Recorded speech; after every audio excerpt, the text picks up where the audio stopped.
Assalamu alaikum wa rahmatullahi wa barakatuh. Welcome back to Beyond This. It's always such a pleasure to share this platform with you, and we're so appreciative of all the feedback that you've been giving and suggested topics. We're glad that this is making an impact for you because we're enjoying it as much as you are.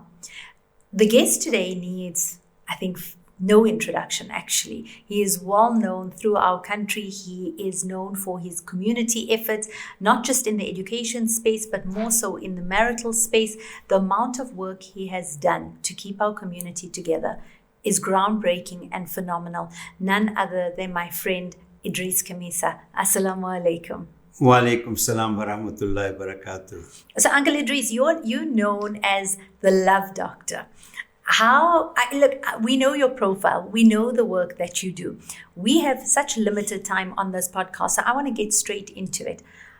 You work with marriages everywhere you go. You've been going in as the love doctor, trying to sort things out, trying to help people.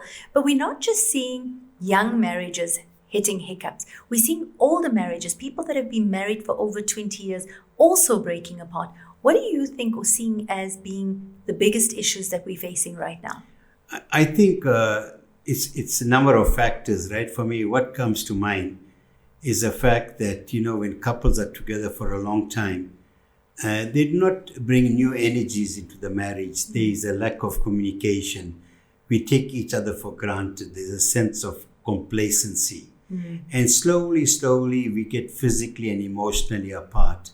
And when you get apart, you find Shaitan exploits that, and you begin to maybe reflect on your marriage a bit. Of course, you ought to do that. But more importantly, you look for comfort outside your marriage, And then you've got also the cell phone. And people, you're involved with social media, And so what happens that you feel that you can be anonymous and become like a philanderer and do things that are antithetical to Islam, So I think the critical aspect is boredom. It's also, of course, a lack of commitment. And of course, most importantly, Allah is out of the equation. So that's one aspect. And you find that today, especially in marriages, you find that the couples have not grown together. And you often find sometimes couples come to me and they say, my husband and I, we started on the same plane. We were together. Spiritually, we were together. Emotionally, we were together. But in these years of marriage, I spent a lot of time in my personal growth. And when I look back at my husband, he doesn't excite me. He's not stimulating anymore for me.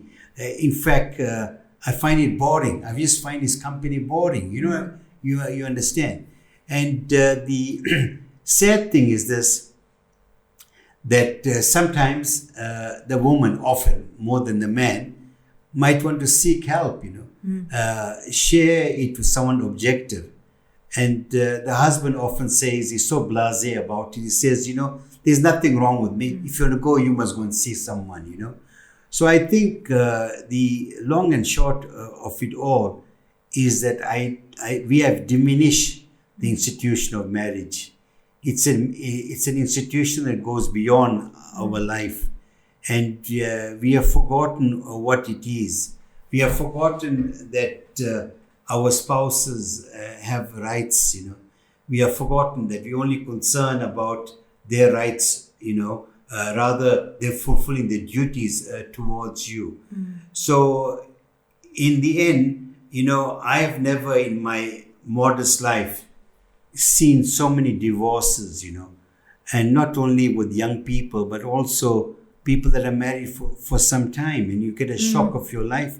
And yet when you've been to the homes, everything seems okay, and you see there is a lot of social etiquette and everything else.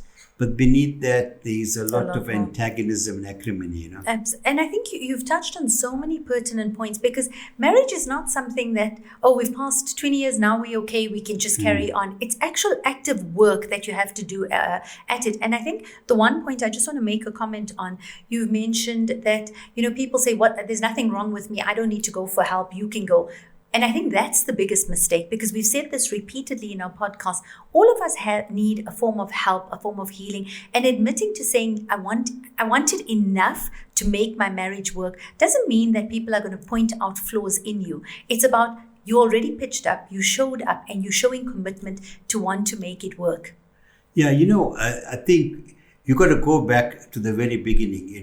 When I was interviewed the other day, I said I've heard of cases from the nikah to the reception, the marriage broke. I know of cases in the honeymoon, the marriage is broken. I know of cases when young people who say they're in love, they speak about it, and more often than not, it is infatuation. And often the parents are not too happy to support them, but they say, you know what, whether you like it or not, I'm going to marry this person. And the parents, for fear of stigma and whatnot, they don't want to create a scandal, so they support the marriage. And the same person comes back and says, Daddy, I should have listened to you. So therefore, I think what's important is this. Therefore, I am a strong believer in premarital conversation, where you get to know a person reasonably well in terms of what the philosophy of life is, what are the expectations of you as the wife. You begin to understand them, they understand the spiritual dimension, begin to understand their temperament, and also it is not fortuitous or by chance that many questions relate to the childhood experiences. Absolutely. And question. One of the 4 main reasons for divorces is when parents have divergent parenting styles, So to talk about it, are there aspects in your childhood that you want to forget, What would you do differently from your parents, What is the friends that you have? What will be the role after we marry, And all of so these are very important questions, And questions that we don't actually sit down and have, because I think, so often we hear, I've always done it this way and this is the way it needs to be done. And we have to accept that each of our homes comes with a balance of what worked and what didn't work. Correct. And we can't just take that in. We need to take the best from each of us and decide what works for us as a new unit, guided by the people around you who care and love you. But the one thing that you mentioned at the beginning was this communication and lack of it. So I'll often say to my husband, he needs to feel my pulse so he can just know what I want. Because men don't actually know. Like if you don't tell them. So somebody posted something the other day and it said, I don't feel like I want to tell you I want flowers or I want this, because if you do it, then it's only because I asked. And I see it differently, because I think that if you don't communicate how you want to feel loved or acknowledged or seen or validated, your husband's not going to know, or your spouse, your wife may not even know. And it just continues because you think, they don't even see me. And the other spouse thinks, well, I'm here and I'm providing and that should be enough. In fact, I'm glad you mentioned this. How often, you talk about communication, did you ask your husband or wife, darling, of the things that I do, of all the 10 things that I do, what is it that gives you a lot of gratification? What might be your number 1 point? Maybe the number 10 point. So you begin to understand what's their pecking order. But there is a more important question than that. Of the things that I don't do, what would you like me to do? You understand? So those conversations we don't have, you see.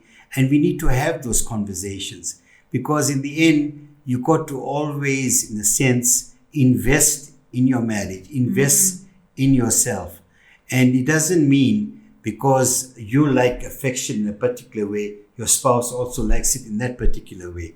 And there are 2 aspects. The one is knowing your spouse.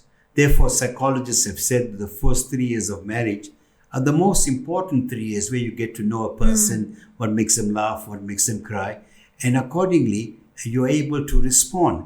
Because marriage is about 2 fundamental things. Responding to the institution of marriage and responding to that particular individual. And the same individual that you're married to, you might make her the happiest woman in the world. Yet if you married someone else, she may not respond to those things that makes her comfortable. So I think, for me, the bottom line is this. Nothing can be a testimony more than the fact that when you leave this world, you got a spouse that says, Ya Allah, she was a wonderful woman. She brought joy to me. She was by my side. She made me laugh. And we cried together. Allah, forgive her. I mean, you know, how many people would do that? And therefore, you find, and this is, and it's also something personal, you know, statistically, women outlive men, statistically, right? And my mother passed away before my dad. And so we were there at the janaza for Shepson. The next day I was sitting with my dad in his room, you know. So I said to him, you know, they say, love knows not his own depth except at the hour of parting. I said, Daddy, you and I did not know Allah gave us an angel, right? So my father just put his head down. He said, my beloved son, what can I do? I cannot turn back the clock. The day my mother died, that's the day my father died spiritually. Soon after that, he passed away. You know, so what I'm saying is that you are going to have regrets. And therefore, there was another incident. My dad was going to go for a bypass operation, you know. So all my brothers were there. May Allah bless them the night before. And then I said to them, leave mommy and daddy alone. So they were chatting. And I knew exactly what my father was going to tell her. So I asked her, Mommy, what did Daddy say? He said to her, I used to call her Rabia, you know. Rabia, please forgive me. You know, please forgive me. So I'm saying to people that if you have a happy marriage and you have treated your spouse with sensitivity, with love, where you fulfill your Islamic obligations, where you were like a garment unto them, that to me is a ticket to Jannah. And that's your success. Isn't it? Absolutely. I think you've summarized it so well, because we've got these blurred images of what a successful marriage looks like. And it really isn't the pictures that we're posting up and the travels and material possessions. It's that gentleness and that kindness and that respect. And it's something we really, really have forgotten, because you sit at tables and people are trash talking their spouses. And we've forgotten, exactly as you mentioned, that verse of the garments. And instead of praising our spouses or protecting their names, we're so quick to say, he doesn't do this, he doesn't fulfill this, she doesn't do that, she falls short on this. And that, I think, we'll find in every human being. It's a commitment on what we do with that. In fact, the critical thing is this, that we are never present at home. We are never present. You could be having a meal with your spouse, but your landscape, you're thinking about other stuff. And if you are responding, it's monosyllables. There isn't a conversation. And that, to me, is a very critical thing, that you have to be present. Be present. Emotionally, physically, be present. That when your spouse speaks to you and vice versa, you suspend judgment, forget about anything else, and you tell her, you know, I'm here, my darling. What is it you want to say? I'm here. That is missing. We would have our meals with our cell phones there. And I remember this incident regarding my mother, you know. I had just come back from overseas, and so cell phones were still a new phenomena, you know. And so I was on the phone talking to a dear friend of mine who was going through some issue with his son-in-law. You know? And then my mom phones on the landline, you see. So my wife picks up the phone and says, no, Edris is, busy with a call. It was, I think, on a Saturday night. I think it was Saturday afternoon. And so I said, tell her I'll phone her back. I never phoned her back. About midnight or so, I got a call from my father to tell me my mother had a heart attack, you know. So I said, Daddy, I'm coming home now. He said, no, she's stable. Come tomorrow, you know. And I learned something, that no matter who you're speaking to, even the king, if your mom, your husband calls you, tell the king, I've got to cut my call short. I've got to take another call. We have not made family a priority. If you do not make it a priority, it's not going to help. It's a question of values. What are your values? There are people, and you've seen it, Zaira. There are people who have a wonderful public persona, loved by people. People say they are so generous, so caring, It makes us laugh and whatnot. And the wife would say, he's not like that at all. Yeah. He's short-tempered, he's abusive. No, it makes me laugh, but it makes me cry. So I think it is so important for us, and Allah is all forgiving, and is to go to each other and say, darling, you know what? Let's start a brand new page. Help me.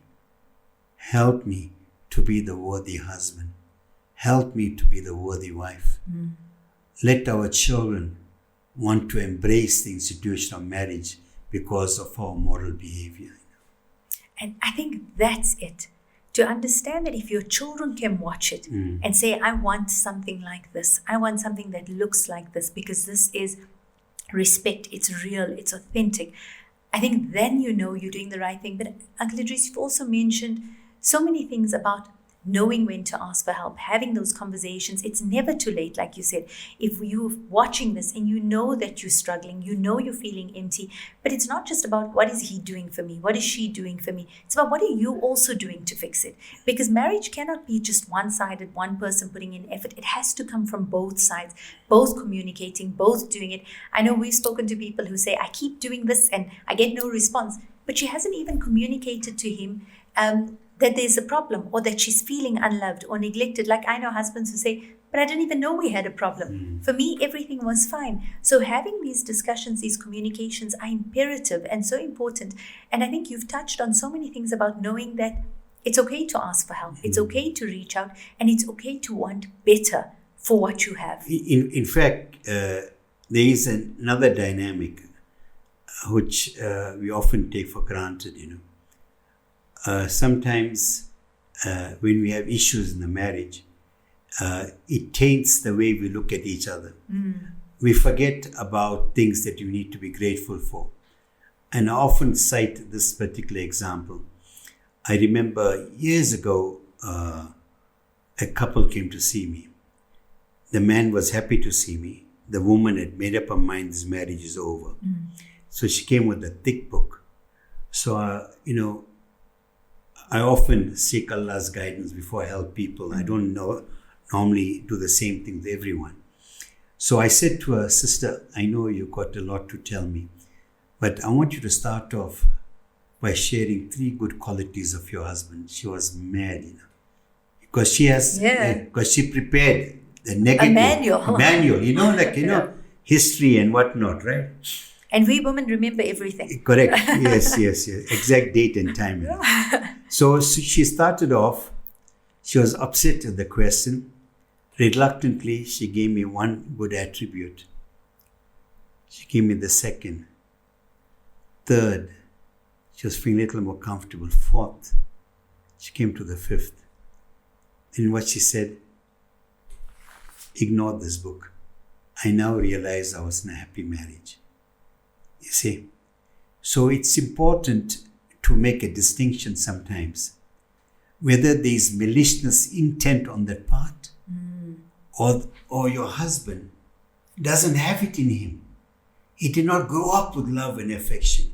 Perhaps he's going through some post-traumatic stress disorder. Perhaps he doesn't know. You understand? And if it is malicious intent, where there's cruelty, and there's another matter altogether. To say, you know what, I'm not perfect. And no one says marriage will be perfect, Utopia is only in the year after. So I think these dynamics are important, to understand that, Absolutely. I love that, because I think so seldom do we take a step back to see the intention of the other person, to see what they actually mean, whether, if we may interpret it as maliciousness, if we're not taking a step back to understand that the person didn't do it from a bad place, we'd see a story very, very differently. Also, in terms of what we hear from others, of their opinions of what a happy marriage should be, what your husband should be doing, what your husband isn't doing, and pointing that out, that also doesn't bode well for it. And also what we expose ourselves to in terms of what we're reading, what we're seeing on social media that tells us this is a good marriage. I mean, we've often had the discussion where we say, if somebody's got butterflies in their stomach, our first recommendation is a doctor, because it shouldn't be that. It should be peace and it should be calm. So I think these are very pertinent points. It ties back to our first hadith of judge everything by its intention. No, it's important. And in fact, we are not detracting from the fact that our institutions is in crisis. Absolutely. We're not detracting from it. We've got some very, very serious issues. And the reasons that often people give for divorce is so infantile. And what is even more unnerving is the fact that the fathers and mothers, instead of helping them to negotiate these turbulent waters, they're supporting the children in ensuring that the marriage is no more.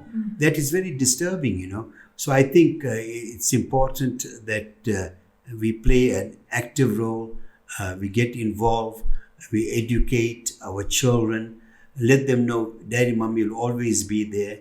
But these create real life scenarios, asking them, if you were in a particular situation, what would you do, And there's no greater joy than to bring people together, And I think that sums it up well, because I know we're almost out of time as well.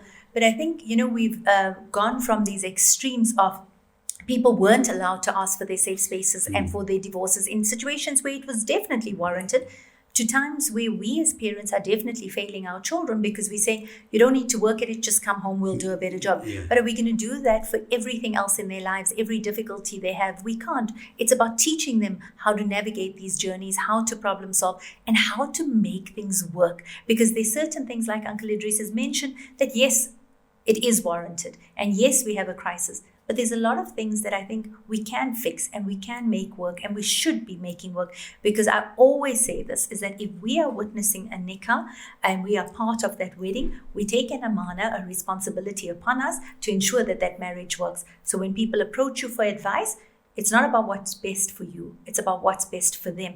And Uncle Edris, you always maintain that good marriages form good, healthy communities. Absolutely. In fact, most of us live in nuclear family. And in the nuclear family also is always one absent parent involved.